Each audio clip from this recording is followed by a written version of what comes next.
Imagine using the same legal complaint for every case you take on, ignoring the unique facts and damages of each case. Not only is this unprofessional, but it can also harm your reputation and lead to complaints from clients. The same applies in online content, where plagiarism can result in penalties that affect your entire online world, including your website's ranking and search engine results. In this video, we'll discuss self-plagiarism, how it affects SEO, and what you can do to avoid it. Let's get started. Self-plagiarism is when you copy large blocks of text from one page on your website, use it on another, and present it as new content. This is considered plagiarism, even if you were the one to write it in the first place. Plagiarism negatively affects your website's performance because search engines reward new, valuable content. They use algorithms to promote quality information and identify when something was published and by whom. Using this information, search engines detect plagiarism.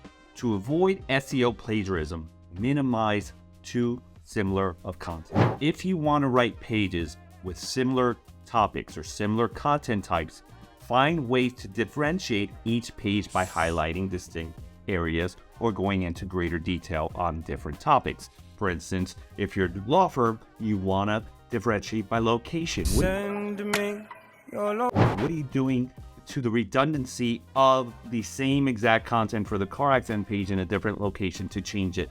But make sure you're not self-plagiarizing, right? That's why we have a team of writers and editors to avoid safe plagiarism, and we have the tools and processes to avoid that. But when you're writing for your own firm or you're hiring somebody internally, you want to make sure they're not plagiarizing from your own pages or anybody else's pages. You want to consider if you have, for instance, if you have a truck accident page, a semi-truck accident page, a 18-wheeler truck page, instead of having all those three that might have too similar of information where the writer might have done self-plagiarized themselves, you might want to combine that into one potential page. But be careful with doing that because you don't want to cannibalize any of your other keywords. So we can get into keywords on another call. You can also use a plagiarism checker to identify potential plagiarism in your content. So Grammarly is one that you can use. It's super popular and a free tool that allows you to copy and paste your text, see how much of it is already published online. Copyscape is a credit-based plagiarism checker that scans your text to identify if any of it already exists on the internet or on what site. These tools help you catch duplicate text before publishing content, making it easier to avoid any of these issues. So ultimately, the best way to avoid SEO plagiarism is to create unique content.